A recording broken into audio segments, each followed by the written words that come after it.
e a gente vai formar o nosso segundo painel, enquanto isso, segundo e último painel antes do nosso almoço, painel sobre comércio internacional, destravando mercados, impulsionando o acesso à inovação. Nessa mesa, a gente vai ter a oportunidade de conhecer um estudo inédito elaborado pelos pesquisadores do INSPER Agroglobal sobre a liderança do professor Marcos Yancke, a quem eu peço agora para subir ao palco. Uma salva de palmas para o professor Marcos Yancke. Obrigado pela presença. O estudo aborda o impacto da inovação no desenvolvimento da atividade agrícola no país e todos vocês vão poder baixar esse estudo através do QR Code que a gente vai colocar agora nos nossos telões, e o Marcos terá também um tempo para ele fazer a apresentação prévia, que vai embasar o debate desse segundo painel. Quem vai compor esse painel, já aproveito aqui, e vai conduzir essa conversa, o meu colega, jornalista Rafael Walendorf, repórter da Globo Rural e do jornal Valor Econômico em Brasília. Por favor, Rafael, recebam todos uma salva de palmas para o Rafael. Além do Rafael, temos Alexandre Schenkel, presidente da Abrapa, Associação Brasileira dos Produtores de Algodão. Bem-vindo, Alexandre. Júlio Ramos, secretário adjunto da Secretaria de Comércio e Relações Internacionais do Ministério da Agricultura e Pecuária. Por favor. Bem-vindo. E Tatiana Prazeres, representando as mulheres do agro, secretária de Comércio Exterior no Ministério do Desenvolvimento, Indústria, Comércio e Serviços, trabalha diretamente com o vice-presidente Geraldo Alckmin, que não pôde, infelizmente, estar conosco. Agradeço a todos pela presença. E agora a gente vai ouvir, então, o professor Marcos Yancke com o seu estudo. A palavra é sua, professor. Bom dia a todos. É uma satisfação imensa estar aqui nesse evento da Globo Rural e da Corteva para apresentar esse trabalho que nós fizemos a pedido da Globo Rural, que é nossa parceira. Nós já temos colocado no site da Globo Rural muito do que a gente produz, e aí surgiu a ideia da gente formalizar aqui um estudo sobre os novos desafios do comércio agrícola, tentando falar dessas três coisinhas aí: geopolítica, segurança alimentar global e inovação, né? Como é que essas coisas estão amarradas. Então, esse estudo está à disposição, ele foi feito por mim e pelo Leandro Gílio, que está aqui na frente. Leandro está aqui, levanta a mão. E estamos juntos aqui para quem depois quiser conversar conosco a respeito desse trabalho. O que eu vou fazer aqui é uma síntese muito rápida, de 15 minutos, dos principais pontos desse trabalho, né? Onde a gente, obviamente, trata desses três assuntos ao mesmo tempo, então tem muita coisa, mas eu queria tentar fazer um pequeno resumo para vocês. Então, vamos lá. Três tópicos, começando pelos itens de produtividade e ondas tecnológicas, né? Então, na verdade, há um tempo atrás, conversando com o Aurélio Pavinato, que alguns aqui conhecem, muitos aqui conhecem, lá da SLC, que é o presidente, a gente falou, vamos tentar sintetizar a evolução das ondas tecnológicas da agricultura tropical em um só slide. E nós chegamos a 4 ondas. Então, vou apresentar aqui para vocês, logo na sequência, o que a gente vê como as 4 ondas, e cada uma tem um certo perfil. Depois a gente fala um pouquinho sobre nova geopolítica, novas geografias do comércio internacional, e terminamos com as conclusões, mostrando casos de sucesso da inovação e casos desafiadores da inovação, que demandam política pública ou melhor, estratégia privada. Então, começando pelas ondas, será que eu consigo acionar isso aqui? Alô, ok.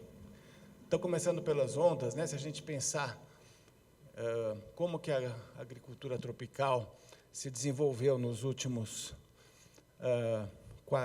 50 anos, né, 60 anos, eu não vou para a área, eu não vou para o pré-1970, porque a gente sabe que até 1970 o Brasil era eminentemente um exportador de produtos tropicais, que vinham da história da metrópole colônia, etc., café, cacau, borracha, açúcar, etc., né?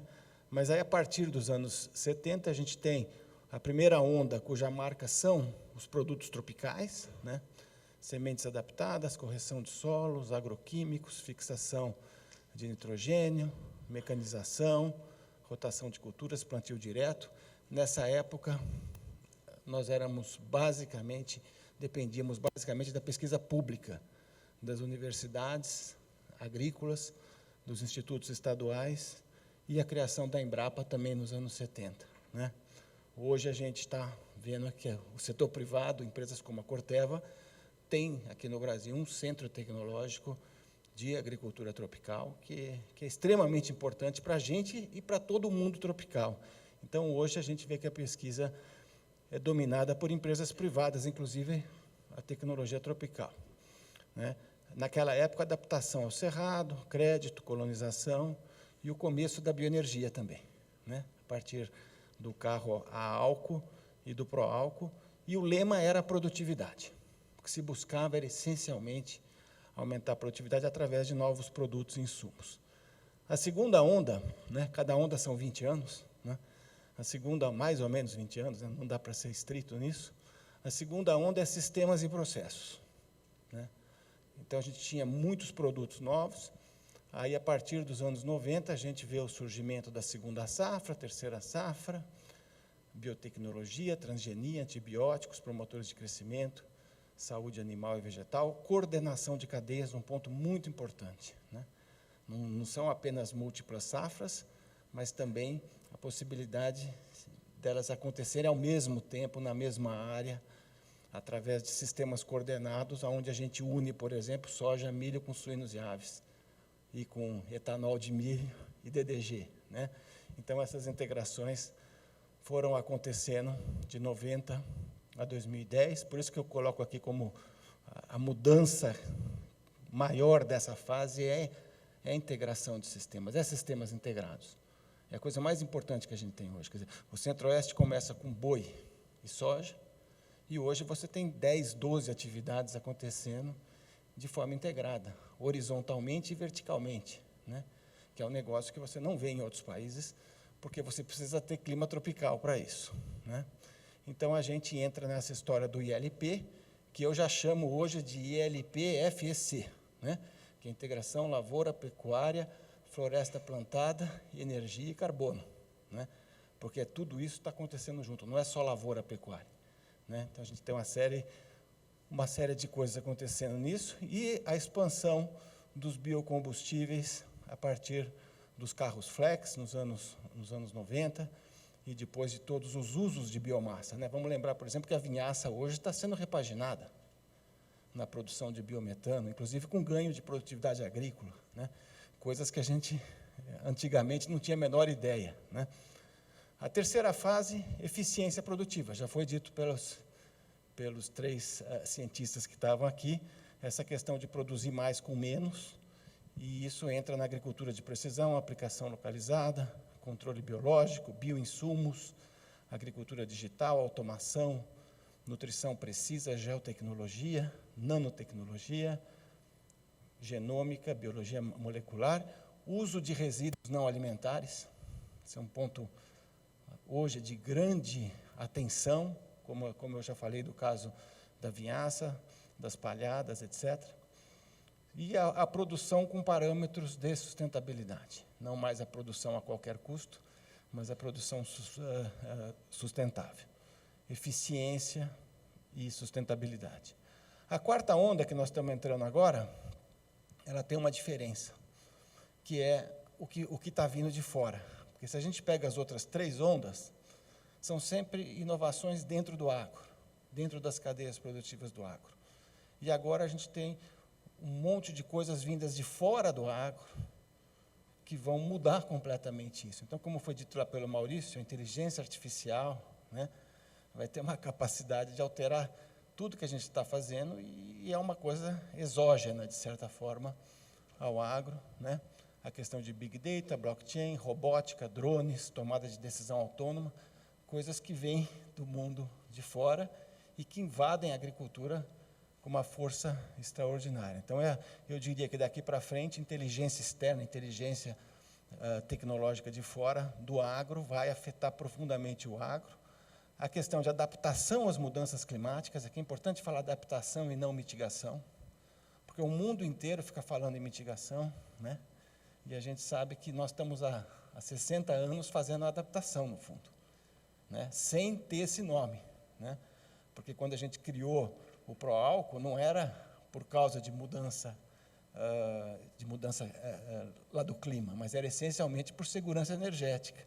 A gente fez adaptações para ter que ocupar o Cerrado brasileiro. Mas essas adaptações, tanto do etanol, do biodiesel, como do Cerrado, são altamente conservacionistas. Quando você sai de uma safra e pula para 2 ou 3, você está realmente economizando terra, né? E muitos países podem fazer isso, né? Então, aqui vem toda a parte de adaptação de mudanças climáticas, e depois, finalmente, exigências internacionais, falamos disso, rastreabilidade e tantas outras que estão vindo, socioambientais, e coordenação de sistemas. Maior coordenação ainda, com rastreabilidade total, que é um desafio. Nós estamos longe ainda de conseguir a rastreabilidade plena, por exemplo, de bovinos, né? Que é uma exigência europeia. Então, eficiência e sustentabilidade. Então, isso aqui é a evolução ao longo dos últimos 60 anos, né? Que a gente vê aqui acontecendo em 4 ondas. O resultado é esse aqui, né? Um crescimento de produtividade na faixa de 2,5% ao ano, né? Nesse período. O Brasil se destaca do resto do mundo. O mundo cresce 1,5%. A União Europeia cresce 1,1%, os Estados Unidos cresce 1% a produtividade, né? Então, a gente está crescendo 2,5 vezes mais do que os Estados Unidos nesses últimos 40 anos, né? Aqui é desde 1980, né? Certo? Então, ali eu já coloquei, né, o plantio direto quando ele surge, que é o começo, né? Depois a segunda safra, depois os sistemas integrados, e podíamos botar um monte de outras coisas aqui que marcam esse processo. Esse processo é muito marcado por ganhos de produtividade do capital, muito mais do que terra e trabalho, né? A gente tem uma redução do fator trabalho, mão de obra, pelo processo de mecanização. Temos um aumento do fator terra, que é pequeno, e o que puxa isso é insumos, é genética, é defensivos, é bioinsumos, etc., né? É isso que explica o crescimento daquilo que nós chamamos aqui de tecnologia tropical, que infelizmente não é globalizada, né? É uma experiência brasileira. Hoje, alguns países da América do Sul, não está na África, não está na Ásia, na mesma velocidade que a gente teve aqui no Brasil, aqui nos nossos trópicos, né? Bom, isso aqui todo mundo conhece, evoluções de LPF, segunda safra, deixa eu passar. Geopolítica, né? A geopolítica é interessante, começando pela nova geografia, né? E isso é super importante, Tatiana, porque é um dos fatores que a gente tem que usar nas negociações, né?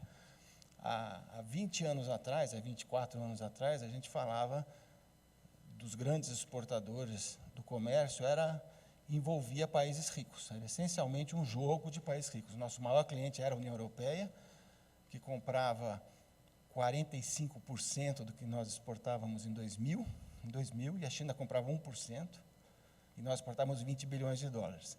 Hoje nós exportamos 170 bi, a Europa compra 15%, a China compra 40%, a Ásia toda compra quase 70%. Então, o jogo hoje não é mais um jogo de países ricos. Os maiores superávites comerciais do mundo estão na América Latina. Os maiores déficits comerciais do mundo estão na Ásia, né? E é lá que nós temos que estar conversando. Eu sei que nós conseguimos assinar o acordo de 2000, e isso é um passo importantíssimo, mas nós temos que avançar negociações com a Ásia. Eu sei que uma parte da nossa indústria tem uma certa reticência com China e com países asiáticos, mas para o agronegócio, o que interessa é abrir mais mercados na Ásia e futuramente na África, né? Porque é lá que estão os grandes consumidores das commodities que a gente faz. Estados Unidos hoje é importador líquido de agro. Europa, importadora ligeiramente superavitária, mas muito pequena, né? O que cresce é a América Latina, o sul da Ásia tem crescido também nas exportações, lá no saldo comercial, e o leste asiático comprando muito, né? E aqui o forte crescimento que a gente assistiu nesses últimos anos, principalmente depois da pandemia, isso que é interessante, a pandemia foi um divisor de água de aumento da presença brasileira, exatamente pela capacidade enorme de reação do produtor. O produtor, quando tem preço bom, como foi 22, ele vai para as cabeças, né? Agora nós estamos pagando um pouco a conta de termos avançado demais em 22, seja nos insumos, seja lá na produção, os preços caem, o Brasil próprio derruba preço. A gente costuma achar que são os outros que estão fazendo isso. Nós mesmos, quando temos preço bom, a reação é tão rápida da produção que a gente consegue derrubar preços internacionais, né? No caso do agro. Olha aqui, esse aqui é um outro dado novo, a gente checou várias vezes, para ter certeza, né? O Brasil é o terceiro maior exportador do mundo. Deixa eu ver se eu tenho esse gráfico, acho que eu não tenho aqui. Basicamente, nós somos o terceiro maior exportador, atrás da União Europeia e dos Estados Unidos. Os Estados Unidos exportam 220 bilhões de dólares por ano, a gente exporta 170. Mas se a gente comparar somente nas commodities, certo? Aí nós acabamos de superar os Estados Unidos. Não é só milho, soja, algodão. Se a gente pega toda a categoria de commodities agropecuárias e agroindustriais, na classificação do USDA, a gente ultrapassa os americanos no ano passado. Talvez volte, né, como acontece com o milho, um ano passa, outro ano volta, mas nós estamos crescendo 9%, eles estão crescendo 5%. E nós vamos crescer mais, não tem como, pelo processo de integração de sistemas e de ganhos de produtividade, né? Então, o Brasil vai se consolidando como, digamos, a global basket, né, a cesta, o país que mais aprovisiona commodities agropecuárias para o mundo. Temos a geopolítica toda, não tenho tempo para isso, já estamos adiantados aqui na hora, mas a gente tem vários fenômenos que são muito críticos hoje, né? A questão, por exemplo, da guerra da Ucrânia-Rússia, que tem impactos enormes para a gente, porque estamos falando de países que são muito importantes em petróleo, em gás natural, em fertilizantes, em trigo, em milho, né? Então, realmente impacta bastante. O Oriente Médio, que também afeta vários mercados. O Brasil é o maior fornecedor de carne halal do mundo, carne seguindo preceitos islâmicos, principalmente para os mercados do Oriente Médio, onde há conflitos importantes. A desaceleração da China, uma grande preocupação hoje para quem é do agro. A gente exportava, as nossas exportações de soja cresciam a 2 dígitos, 10%, 12% ao ano, agora estão crescendo 3% ao ano. Mas estão crescendo e vão continuar crescendo, porque a China precisa ainda de muita proteína. E a China ainda tem 35% de população rural importante, né, que foi de onde veio a demanda chinesa, foi no processo de crescimento da urbanização chinesa. Então, é um tema muito importante. Estados Unidos e China, numa nova guerra comercial. A minha visão é que a gente não deve ser simplista de falar nós vamos ganhar, porque o Trump vai botar tarifa na China, a China vai retaliar nos produtos americanos. Não é tão simples assim. Primeiro porque, na primeira guerra comercial, né, que aconteceu, de fato, nós ganhamos muito mercado. Nós estávamos exportando, esse gráfico acho que eu pus aqui, até bom vocês verem aqui. Guerra comercial, a primeira guerra comercial no governo Trump 1 foi de 2017 a 2023. Vocês devem estar vendo aí que o Brasil era o segundo exportador para a China, de agro, né, que são produtos do agro, e a partir de 2017 a gente passa a ser o primeiro, e a gente cresce 20% ao ano, e os Estados Unidos crescem 9% ao ano, ou seja, a gente substituiu os Estados Unidos.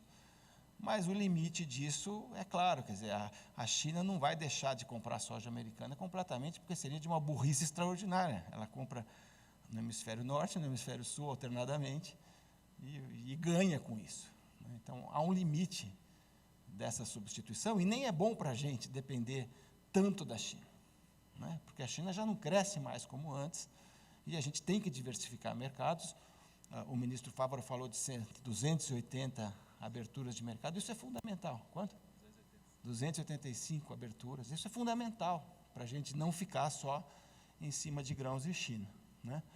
Então, assim, a geopolítica é muito importante, ela afetou isso, mas ela pode também nos prejudicar, porque se amanhã ou depois a China faz um acordo com os Estados Unidos, e aí eles vão ser forçados, dessa vez, muito mais do que antes, né?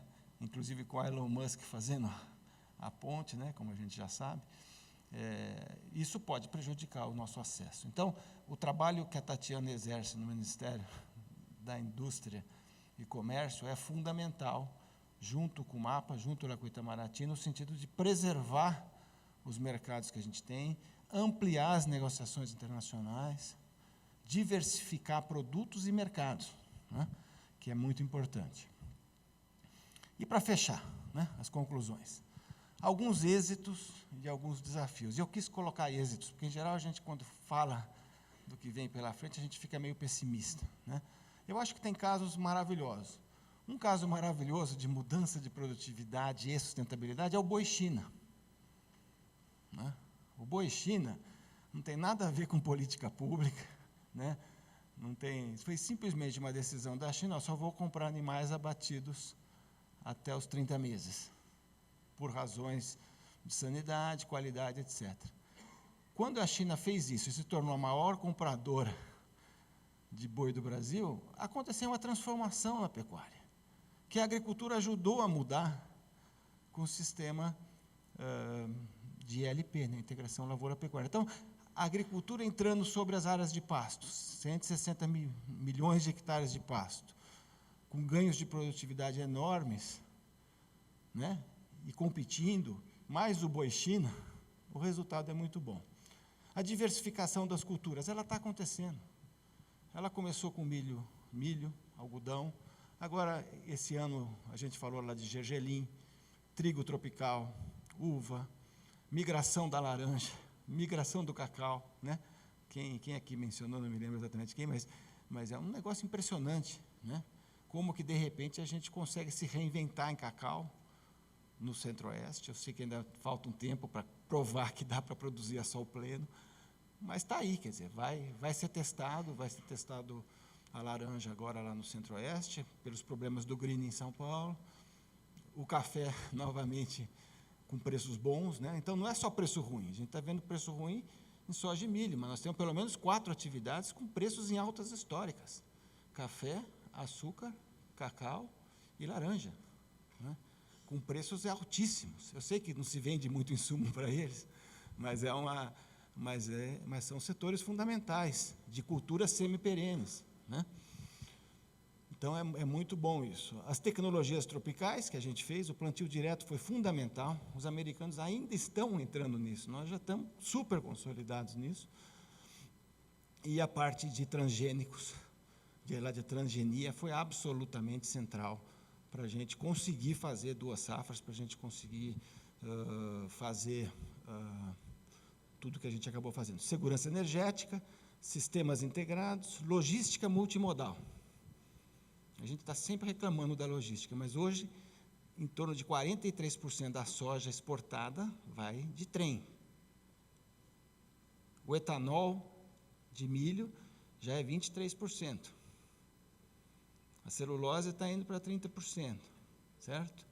Mal ou bem, com muito atraso, eu sei que o Mato Grosso, né, Alexandre, paga caro pela logística, porque está a 2.000 quilômetros do porto, mas nós estamos construindo esses eixos ferroviários e hidroviários. A BR-163 com as hidrovias lá do norte, o novo trecho da Ferronorte, de Rondonópolis a Lucas, a malha central, cruzando Tocantins e Goiás, essas coisas estão acontecendo.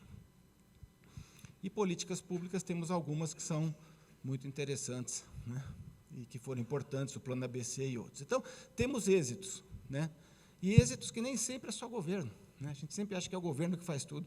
Tem coisa que foi feita pelos paranaenses, muitas delas, segunda safra, plantio direto, começou lá, né? Eu sei que a Embrapa depois expandiu, etc., até porque tinha que ter variedades e tal, mas começou por experiência de produtores. Desafios: o neoprotecionismo global, estamos entrando numa era complicadíssima de amigos e inimigos, né? O mundo vai ser um mundo muito mais polarizado, né? o tal do friendshoring, que estão falando, eu tenho visto isso em várias coisas que eu estou lendo hoje, quer dizer, você caminhar para um mundo de amigos e inimigos. O comércio, ainda temos o desafio de adição de valor e diferenciação nas nossas commodities, como vocês estão vendo aqui. A questão de qualificação de mão de obra nem se fala, talvez seja o maior problema do agro brasileiro hoje, não é falta de gente, mas é falta de gente qualificada para o agro moderno da quarta onda, que a gente está falando, da terceira e quarta onda. As demandas ambientais que estão vindo sobre o produtor, e cada vez maiores, as questões legais de implementação do Código Florestal e regularização fundiária, financiamento e um ponto muito importante, que eu botei ali por último, ilegalidades. O Brasil está aumentando as ilegalidades. Ilegalidades de direitos de propriedade, né, entrada de produtos clandestinos, né, aprovação de tecnologia e que não atende requisitos dos nossos compradores, né, postos de combustível na mão do crime organizado, né, exatamente para não pagar imposto, né. Então, tem um monte de coisas, problemas de ilegalidade na Amazônia nem se fala, né. Então, tem muita coisa complicada, né, que a gente tem que atuar. O boi China é isso aqui, ó. Basicamente, a pegada de carbono da carne, isso é um estudo feito pela FGV, pegada de carbono da carne, quando a gente passa de uma cabeça para uma cabeça e meia, mas principalmente reduz a idade de abate de 36 meses para 24, a gente já tem uma carne que pode ser emissões negativas, né? O balanço de emissões, porque falta ainda fazer em muitos setores a conta direito, que não é só a emissão, mas a captura. O balanço pode ser um balanço positivo, né? E isso tem a ver com um único item, principal item, que é cruzas industriais e redução de idade de abate. E isso aqui, esse mapa aqui é o do Mato Grosso, né? Idade de abate de bovinos no Mato Grosso, vocês veem que cresce enormemente, que é o laranja, os animais com menos de 24 meses, né? Então, esse processo está sendo puxado pelo mercado, tá bom? Acho que é basicamente isso. O último, acho que a gente já falou, é o crescimento lá dos transgênicos e o paralelismo que deveria existir entre a aprovação aqui no Brasil, que leva 2 anos, e, por exemplo, na China, que leva 9, 10 anos, né? Então, realmente, isso acaba dando um enorme problema para a gente poder realmente adotar aqui no Brasil. É isso, então vocês podem encontrar aqui também esse estudo. Muito obrigado. E desculpe aí.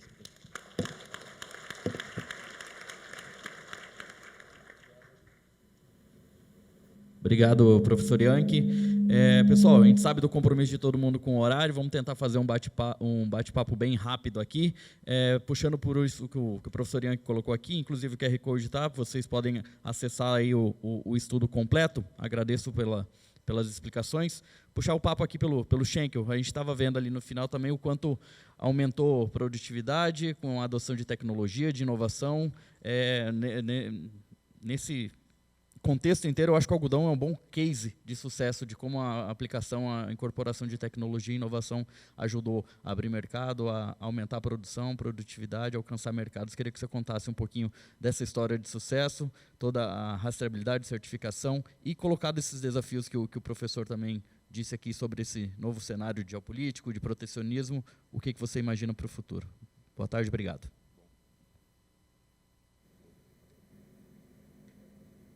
Alô, alô. Oi.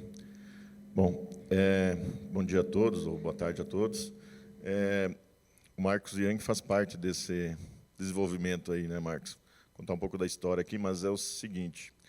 Nós vimos hoje, durante a manhã, o que falou de evolução, de tecnologia, principalmente o que o Brasil tem evoluído. O Marcos Young falou na terceira etapa lá, terceira onda, que foi a evolução do agro. Hoje, o algodão brasileiro, ele, depois da década de 90, ele migrou para o cerrado brasileiro, E trouxe, como você disse, lá do Paraná, trouxe muitos consultores que ajudaram a gente também. Então, muitos aqui se envolvem e ajudam na produção hoje do algodão brasileiro. E quando viemos para o Centro-Oeste brasileiro, um novo modelo de produção de algodão, nós vimos que nós tínhamos um potencial e começamos a desenvolver, trabalhar a produção no Cerrado. Hoje nós atingimos uma média de produção o dobro que os americanos produzem, isso sem irrigação. Então, isso resulta, é sinal de eficiência, mas essa eficiência toda nos traz problema, né, Marcos? Como é que nós vamos colocar tanto algodão assim no mundo? Então, deixamos de ser um grande importador de algodão na década de 90 para ser, hoje, um grande exportador. Atingimos, esse ano, o posto de maior exportador de algodão do mundo, mas isso, a gente teve um caminho por aí. Então, na década de 90, conseguimos, no final da década de 90, início dos anos 2000, nós vimos a necessidade, já que nós íamos atender o mercado doméstico, de procurar novos mercados, e fomos conhecer. Nisso, nós colocávamos a pastinha debaixo do braço e íamos lá promover nosso algodão lá fora. Até estou vendo alguns produtores aqui de algodão. O Paulo Schmidt está aí, né, Paulo? E o Sanderson, o cunhado dele, aí, o Paulo esteve comigo, a gente colocou uma pastinha debaixo do braço e fomos lá promover o algodão do outro lado do mundo. E nós fazíamos eventos aí com 25, 30, talvez até no máximo 50 industriais, para mostrar as qualidades, os benefícios, como a gente estava evoluindo nas características do nosso algodão, para poder atender a indústria. E nesse modelo a gente nós precisamos dar um pulo, porque a velocidade de produção nossa e a melhoria que nós estávamos tendo na qualidade da nossa fibra estava sendo muito mais rápido do que a gente estava conseguindo divulgar ou ganhar mercado. Então, que eu posso contribuir aqui com a evolução, que a gente estava falando aqui, que é o tema de tecnologia e inovação, não é algo que a gente que a gente não conhecia. Não estamos usando tanta inteligência artificial, nós estamos partindo para isso, mas de tecnologia física mesmo, dessa questão de computador, e não é isso que a gente usou. Nós falamos o café, muito obrigado por ter comentado hoje sobre o café sobre a Brapa, mas é um pouco em cima de confiança e credibilidade, né? Mas o que mudou mesmo foi a gente agregar, nós nos juntarmos. Coisas que está muito fácil para cada setor aqui do Brasil. É juntar com as cadeias, juntar com a Corteva, quando a gente tem que montar um projeto do Sou de Algodão para poder divulgar e promover como é que os benefícios aqui para dentro do mercado interno, doméstico, nosso mercado interno aqui no Brasil. Nós temos o programa Sou de Algodão, que a gente mostra os benefícios do algodão para tentar incentivar o aumento do consumo do algodão. E isso é uma soma entre fornecedores, os 1.200 parceiros, que são, entre eles, a grande maioria são a parte dos reteios, as partes das varejistas que estão dentro desse programa. Então, a gente está juntando lá no final do elo, o último elo da cadeia, para atender o consumidor.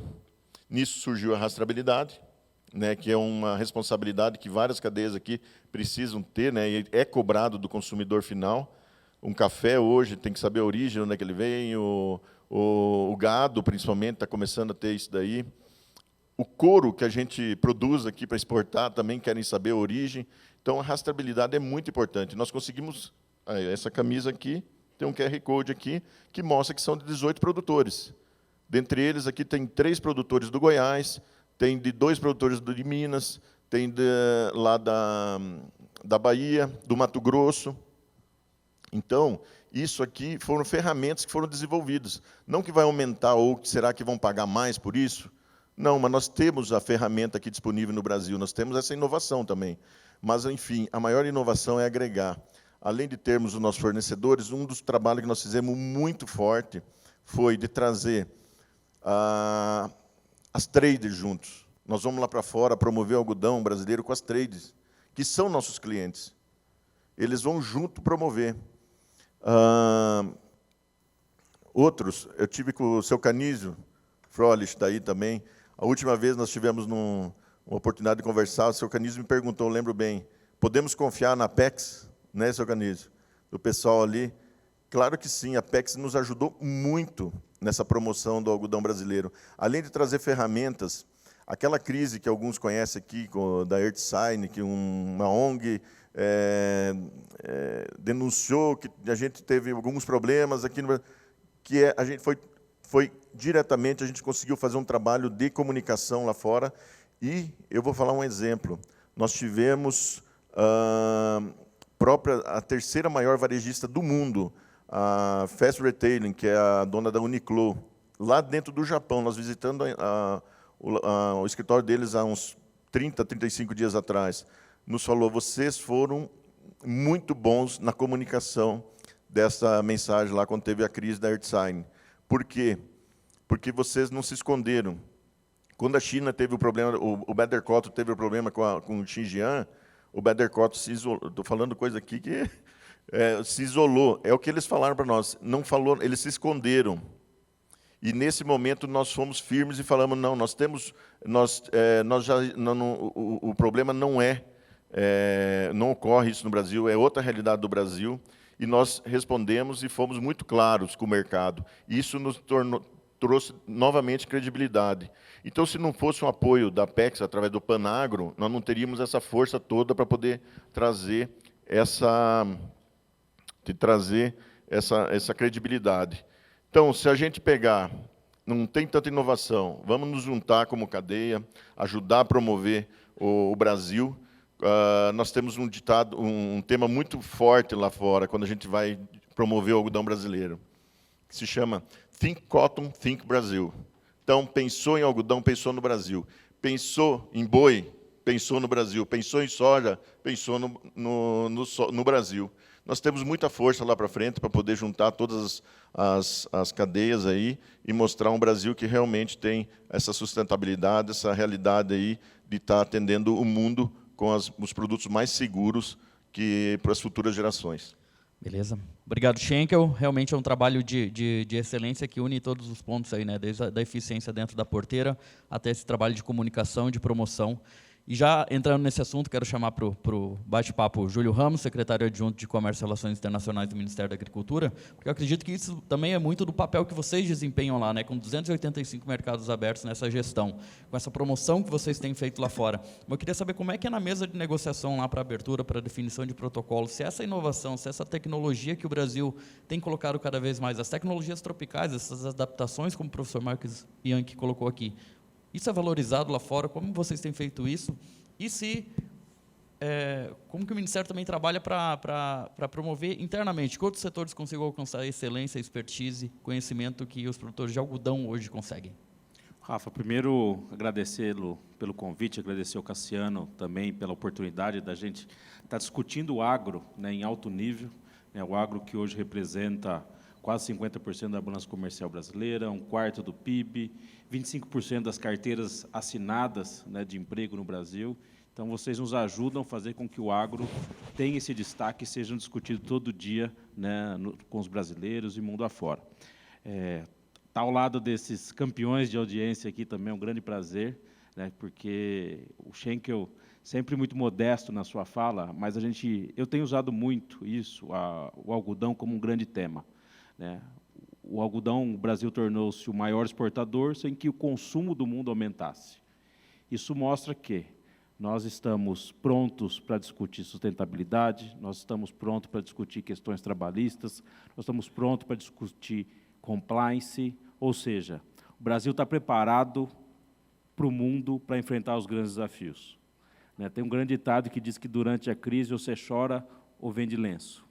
E o Brasil, quando ele, junto com a Embrapa, ele vira a chave para deixar de ser um importador de alimentos para ser um exportador de alimentos, e hoje temos uma produção de quase para atender 1 bilhão de pessoas, ele precisava se reinventar.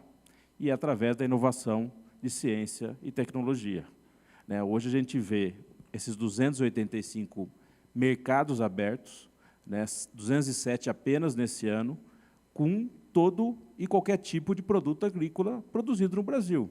que vai desde a pena de aves, né, ao algodão que vai para o Egito, né, ao DDG de milho, que hoje virou essa grande potência do Brasil, e a proteína, as 3 proteínas, inclusive a bovina, que está batendo recorde de consumo interno e consumo de exportação, né. Isso mostra que o Brasil se preparou, né, que o Brasil pensa as questões das sustentabilidades, né, e quer pautar essa discussão, né. Enquanto governo, enquanto órgão público, né, o governo jamais se negou a implementar essas discussões. Pelo contrário, ele entende que nossa produção é cada vez mais sustentável, né, que esses programas, como o Plano Nacional de Conversão de Pastagens, as integrações de lavoura, pecuária e floresta, elas vão não só colaborar nas questões de sustentabilidade, mas também nos outros grandes desafios que o mundo vai enfrentar, que é a transição energética e as mudanças climáticas, né. Quando a gente vê, e a gente repele muito isso, as pessoas falarem dos produtores, que o produtor é o grande causador dos problemas climáticos, pelo contrário, o agricultor conhece o campo como ninguém. O agricultor sabe que se as questões climáticas não estiverem reguladas, né, ele não vai colher. Ele vai até plantar, mas não vai colher. E esse ano foi um ano adverso, né. O Brasil enfrentou aí enchente no Rio Grande do Sul, enfrentou temperaturas altíssimas, enfrentou, em especial, né, o nosso estado de São Paulo, queimadas criminosas que atingiram, nos menores índices, 400 mil hectares, né, alguns estudiosos falam que chegam até 700 mil hectares, né, e o Brasil está aí, aumentando sua produção, se reinventando, né, e criando um soft power que só o Brasil pode ter nesse momento, que é fazer com que os nossos parceiros comerciais, né, desses 285, 66 países, que os nossos parceiros comerciais comprem os nossos produtos e processem dentro dos seus países. Ou seja, o Brasil oferece para os seus parceiros oportunidade de geração de emprego mútua. O Brasil gera emprego aqui, produzindo a sua commodity, a sua matéria-prima, o comprador leva para o país, processa, gera emprego lá, gera renda lá. Então, o Brasil tem feito esse trabalho de expansão de mercado, levando as qualidades sanitárias, né, que o Brasil tem uma das questões sanitárias mais rigorosas do mundo. E, assim, esse ano eu visitei 30 países, Marcos. Visitei frigorífico, visitei fazenda, visitei indústria. Nós temos que ter muito orgulho do que a gente faz no Brasil. Nós temos que ter muito orgulho. E essa síndrome de cachorro vira-lata que muitas vezes a gente tem, né, de falar assim, não, nós não podemos falar que a gente somos tão bons, porque senão ninguém vai comprar de nós. Pelo contrário, nós temos que mostrar que a produção brasileira, do campo à indústria, ela é boa, ela é eficiente, e ela dá resultado. Hoje nós somos os maiores exportadores de açúcar do mundo, com um preço 50% a menos do que o segundo colocado. Hoje nós somos o primeiro maior exportador em carne bovina do mundo, com preços a 50% a menos do que o nosso segundo, terceiro concorrente. Então, esse soft power que vai do campo à indústria, e aí é uma fala muito do Schenkel, que nós temos que nos unir. Acho que o setor privado ele está maduro, o setor público se amadureceu, e não há outro caminho para que a gente possa desenvolver o país, gerando renda, gerando riqueza, fazendo com que o dinheiro chegue à mão das pessoas, para que o consumo aumente e a desigualdade diminua, sem que a gente trabalhe unidos. É o que a gente vislumbrou com a China, né, com essa ascensão de classe, e hoje a China também é um grande comprador, é o que a gente vislumbra com a África. O dia que a África conseguir subir um degrau da sua renda, ela se tornará o grande comprador do mundo. E nós, Brasil, temos condições não só de vender, mas de fazer com que a África seja essa potência compradora e essa potência desenvolvida. Muito obrigado. Obrigado, secretário. Você falava aí que o Brasil exporta principalmente commodities, não dá cotovelada lá nos outros países, né, para disputar a prateleira, mas alguns produtores da Europa ainda acham isso, né, secretária Tatiana Prazer, secretária de Comércio Exterior do MIDIC, a quem agradeço também a presença, chamo para a conversa. Não sei se disputa com os nossos ou alguns países, como França, tem, né, receio de que os produtos que eles vendem para outros países ali sejam substituídos pelos brasileiros. Enfim, só colocando isso para dizer que fim de semana passado, na sexta-feira, foi anunciada a conclusão do acordo Mercosul-União Europeia. A senhora participou diretamente dessas negociações. Queria que explicasse um pouco o que mudou de 2019 para cá, em pontos essenciais, como o capítulo de desenvolvimento sustentável, coisas que a União Europeia queria colocar e o governo atuou para ter salvaguardas, vamos dizer, para o setor produtivo brasileiro, e também o mecanismo de reequilíbrio, que também foi uma novidade colocada nisso. Se pudesse, nosso tempo é curto, eu sei que é um desafio, mas agradeço a sua presença, podendo nos explicar. Obrigado. Bom, obrigada, boa tarde a todos, satisfação enorme estar aqui hoje. Um dia depois, né, da divulgação dos textos acordados finalmente entre Mercosul e União Europeia, um processo histórico de 25 anos, várias equipes ao longo do tempo, de diferentes ministérios, então aproveito aqui para reconhecer o trabalho de todos, a parceria inclusive com o MAPA, naturalmente, nesse grande esforço. Enfim, estamos aqui com este acordo mudando o patamar do comércio exterior brasileiro. Nós avaliávamos exatamente ontem o quanto do comércio brasileiro passaria a estar coberto por regras preferenciais, e, em função do acordo Mercosul-União Europeia, nós praticamente dobramos o comércio beneficiado por preferências, né? Se nós somarmos Singapura, Marcos, eu concordo com você, o olhar muito atento à Ásia, nós mais do que dobramos o comércio coberto por preferências. Singapura, só para lembrar, foi um acordo que nós concluímos, Mercosul-União Europeia, em dezembro do ano passado, foi um acordo assinado, né? Singapura é um mercado importante também para o nosso agro, mas Mercosul-União Europeia é histórico, né? É um acordo histórico, importantíssimo, garante acesso a mercados para produtos brasileiros, facilita acesso a tecnologias que contribuem para a produtividade no Brasil. Em terceiro lugar, permite que o Brasil se insira melhor em cadeias globais de valor. Essa negociação foi longa, foi complexa. Eu me remeto aqui à sua pergunta, Rafael, a respeito da discussão sobre sustentabilidade. Como vocês sabem, os europeus reabriram as discussões que tinham sido pré-acordadas, né, o pré-acordo de 19, em função da preocupação com sustentabilidade. E apresentaram, no início de 2023, uma proposta de instrumento adicional, a famosa Joint Letter, etc., etc. Eu chequei, Marcos, nós concluímos essa negociação na versão número 43 desse instrumento, né? Então, foi um documento muito trabalhado, muito negociado, muito batalhado por todos os lados e que nos permitiu que determinadas preocupações do lado brasileiro fossem devidamente contempladas nessa nova fase da negociação. Vejam, eu me refiro aqui a 3 ou 4 pontos em que isso se evidencia de uma maneira muito clara. O primeiro ponto tem a ver com a preocupação do Brasil em evitar que o argumento ambiental servisse de mera escusa, né, mera desculpa protecionista. Isso está no ar, sabemos disso. Como fazer com que, num acordo internacional, nós conseguíssemos estabelecer parâmetros, né, para que, de fato, não houvesse abusos? Há garantia 100% de que isso não vai... Não há garantias, né, mas nós, como negociadores, trabalhamos para definir parâmetros objetivos para evitar o abuso, e nós conseguimos, por exemplo, referência à necessidade de que essas medidas observem a ciência, a necessidade de que elas não sejam mais restritivas do que o necessário para o atingimento de um objetivo legítimo. Nós conseguimos referências, enfim, a várias questões aí que nos ajudam a obrigação de cumprir TBT, SPS, reafirmação de compromissos internacionais, etc.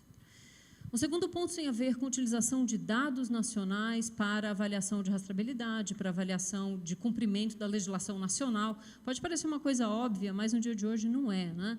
Ou seja, os europeus se comprometeram a observar os dados fornecidos pelos países exportadores na avaliação do cumprimento da própria legislação do país exportador.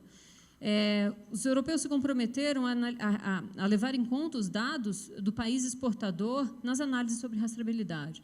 Então, a utilização dos dados nacionais era algo importante que foi contemplado nessa negociação.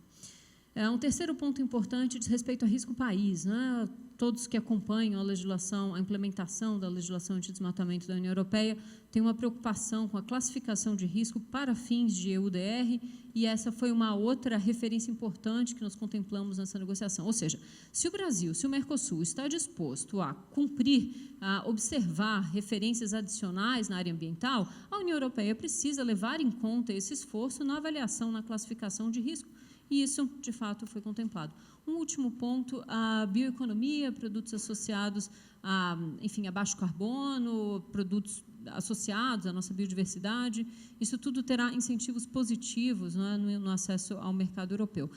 Com isso tudo, eu quero dizer o seguinte: a agenda ambiental era uma demanda europeia no contexto dessa renegociação, e o Brasil, o Mercosul, nós conseguimos privilegiar interesses brasileiros, né, interesses da região nessa etapa negociadora, de maneira que, no balanço, né, a questão da sustentabilidade, nossa visão foi bem quadrada, está bem equilibrada e, no fundo, pode nos ajudar a lidar com barreiras protecionistas que venham a surgir. Muito obrigado, secretária. E aproveitando o tema, e eu sei que todo mundo também está com fome, está com um horário apertado para ir embora, mas vamos responder só 2 perguntinhas aqui e todo mundo vai estar liberado, então, para o almoço. Tá ok? Peço para colocar na tela aqui a interação, essa enquete aí com a nossa plateia. Vocês têm o dispositivo de votação. A primeira pergunta é a seguinte: esse tema que a gente estava falando agora, você acredita na implementação do Acordo Mercosul-União Europeia? Opção A, sim. Opção B, não. Os europeus não aceitarão o acordo. Temos aí 24 segundos, 20 segundos para a gente votar.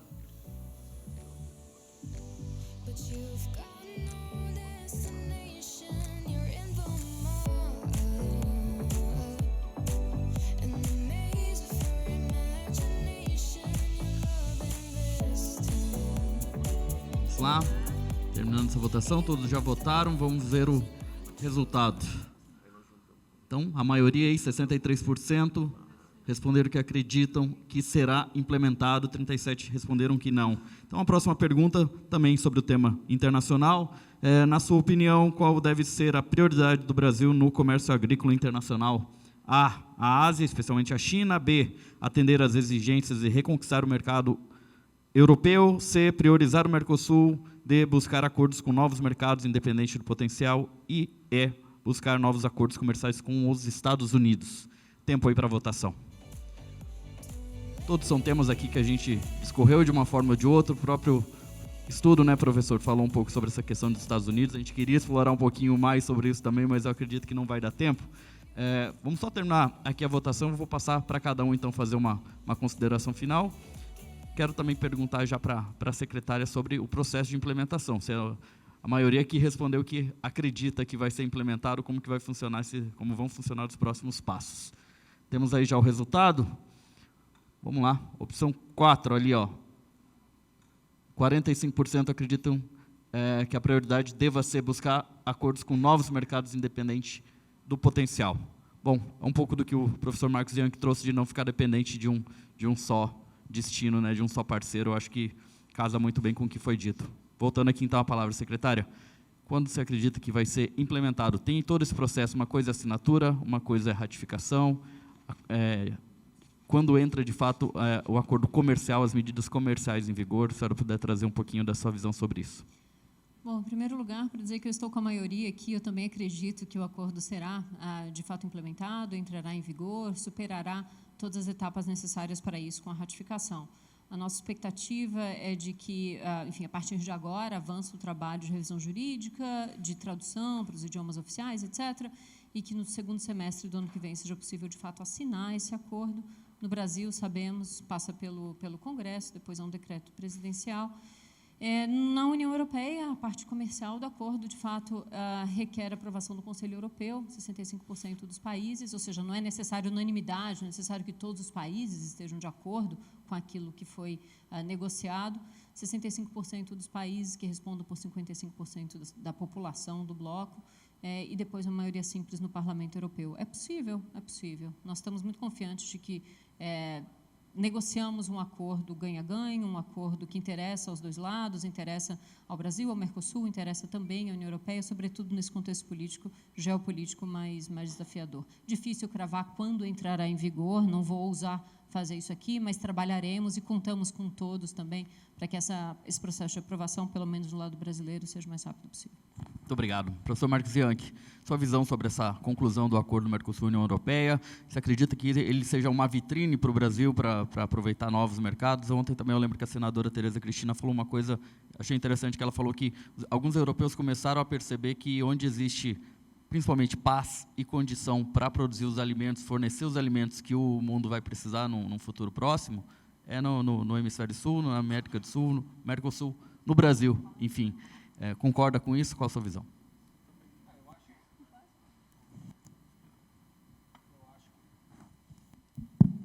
Acho que foi um passo histórico fenomenal. Queria parabenizar a Tatiana, o MAPA, a todos os que participaram. Foram 25 anos, nós estamos falando de 730 milhões de pessoas num processo integrativo.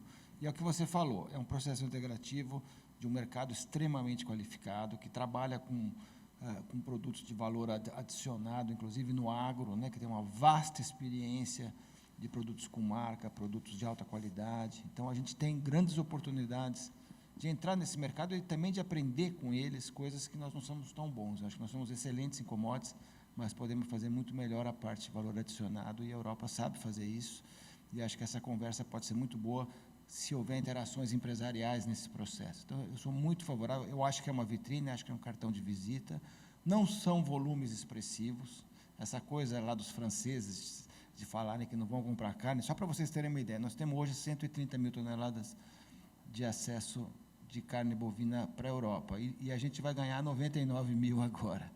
O Mercosul inteiro exporta hoje 4,6 milhões de toneladas de carne, né? Então, nós estamos falando de algo que é muito pequeno, perto de tudo que a gente já exporta, e representa 2% do consumo europeu. Então, isso não vai acabar com nenhuma agricultura lá na Europa, né? Então, eu acho que esse ponto é super importante. Não são grandes volumes, mas é um cartão de visita muito importante, e, principalmente, é um cartão de convite para que a gente faça mais acordos, né, secretário? Acho que, principalmente, esses acordos na Ásia, com outros países que não a China, são muito relevantes para o agronegócio. Perfeito. Muito obrigado, professor. Júlio, secretário Júlio Ramos, sua visão sobre isso e quais as prioridades que o Brasil deve ter nesse comércio internacional? Eu concordo também em número, gênero e grau, e acho que o grande ganho é o simbolismo, né? Eu acho que você firmar um acordo com uma potência, se transformar hoje no maior bloco do mundo, faz com que o Reino Unido chegue ao Mercosul e queira também, faz com que o EFTA, que está em discussão, queira adiantar e correr com que esse acordo seja assinado o quanto antes, que os Emirados Árabes também acelerem esse processo. Então, é um mundo globalizado, né? Quando a gente fala também de novos acessos, novos mercados, a gente está vendo pessoas, estamos vendo bocas, né? São 9 a 10 bilhões de pessoas que vão consumir, né? E quando ele tem um acesso melhor, quando ele tem oportunidades maior, né? A gente vê essa questão de acordos, mas a gente tem para os Estados Unidos, por exemplo, tarifa para a carne bovina, né? Zero tarifa até 70 mil toneladas. Né? Hoje nós estamos mandando 270 mil. Então, o Brasil é competitivo. O acordo é um selo que mostra que, além da competitividade, o Brasil tem condições de exportar para o mundo o ano inteiro e ser um bom parceiro comercial. Legal, muito obrigado. Vamos ver a opinião aqui do setor privado produtivo. Checo. Bom, lembra quando eu falei que nós íamos no evento e colocava a pastinha, tinha 25, 30, 40 industriais? O Marcos Young foi um dos que virou a chave da gente. Ele estava lá em Singapura e nós fomos lá, ele nos abriu bastante a cabeça como é que nós podemos profissionalizar essa nossa promoção. E nisso nós pegamos e o próprio escritório que o Marcos Young estava lá em Singapura, a Brapa comprou, né, Marcos, e mudamos para lá. Então, foi uma revolução. Um exemplo que eu gostaria de mostrar é o que o ministro Carlos Favaro fez o ano passado. Nós tivemos num evento com mais de 1.200 industriais, mais 700 de modo online. Significa que nós mudamos a chave. Nós estamos hoje promovendo muito mais com mais eficiência o algodão brasileiro. É muito bom o trabalho que todo mundo fez lá do ano 2000, de todos nós, nossa liderança, mas agora temos que já mudamos a chave para essa questão e estamos mudando para uma questão que nós vamos falar agora. O ministro Carlos Favaro fez um baita evento, ele é um gigante para promover o algodão brasileiro e o Brasil também. E esse ano fizemos os eventos nossos, são mais de 2.500 participantes. Bom, agora nós temos que mudar. O que significa para o algodão o acordo com a União Europeia? As fibras naturais não estão lá dentro, não são impactadas, digamos assim, diretamente. O que é a diferencial? É que eles têm uma legislação para produtos acabados. Quando você vai comprar um iPad ou uma camisa, eles querem saber a origem, eles querem todos os dados. Então, o que vai mudar é agora o que o Maurício comentou, os dados. Nós temos que ser bom. Paulo André está aqui também, é um produtor técnico, ele é eficiente em produzir algodão. Nós produzimos algodão de maneira eficiente e responsável. Nós temos todos esses dados. A partir do momento, agora, nós temos que colocar os dados de como vai afetar o nosso consumo. Não é a legislação europeia que vai motivar o aumento ou não o consumo nosso, mas sim são os consumidores. E eles querem dados. Nós, além de ser eficiente, nós temos que ter bons em fornecer dados para poder chegar naquele ponto, abrir mercados e também ajudar na questão de fazer novos acordos. Então, para isso, vários países estão nos cobrando lá na frente. Por isso que nós estamos preocupados. A nova fase do algodão brasileiro não é só pensar nos industriais, como a qualidade da fibra, que nós já somos bons em produzir. É como o consumidor quer comprar nosso produto. Perfeito. Uma grande colaboração aqui, um aprendizado a todos, com certeza, do setor produtivo. Quero agradecer Schenkel pela participação, secretária Tatiana, secretário Júlio, professor Marcos Ianchi, obrigado a todos. Encerramos aqui o nosso painel. Chamo o Cassiano de volta para fazer o encerramento do evento. Obrigado a todos que acompanharam.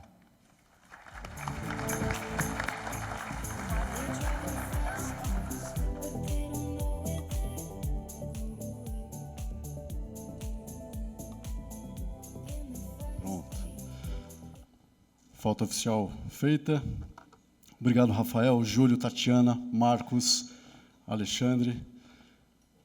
Queria agradecer a vocês todos pela presença mais uma vez e convidá-los a acompanhar a cobertura especial de Agro Horizonte nos jornais Valor Econômico, que amanhã terá 3 vezes mais espaço para o agronegócio nas páginas do jornal, no jornal O Globo também e na rádio CBN. Na revista Globo Rural de janeiro, a gente também traz um especial deste evento. Desejo a todos um excelente final de ano, um 2025 de safra cheia, bons negócios, e a gente se vê no ano que vem. Só um último recadinho aqui, quem quiser acessar todas as palestras aqui que a gente apresentou hoje, o pessoal vai colocar na tela esse QR Code, vocês podem baixar e acessar todos esses materiais. Outro recado para os clientes e parceiros da Corteva que fazem parte dos programas Personale, Escala, Emblema e Elegidos. Todos vocês devem ir ao almoço, que será servido no salão panorâmico próximo à piscina do hotel, junto ao Sam, vice-presidente da Corteva. Os demais estão todos convidados também aqui para apreciar o nosso delicioso brunch que já está servido. Tenham todos um excelente dia e até a próxima.